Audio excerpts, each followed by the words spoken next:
Hello friends! It's time for Phonics.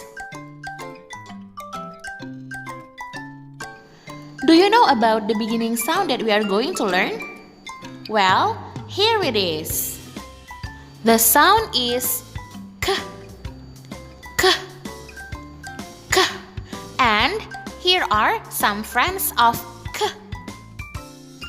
K is for cat. Cat.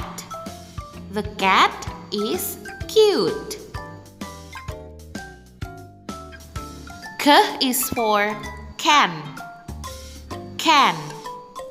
The cold soda is in the can.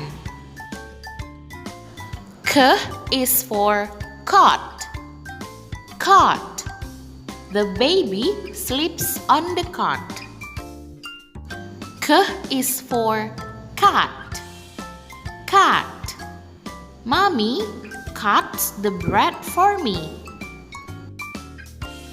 K is for cup. Cup. The hot coffee is in the cup.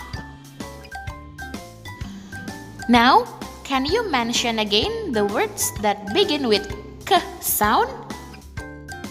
We have cat, can, cot, cat, and cup. Good job everyone! I hope you can remember the friends of k sound and see you in the next lesson.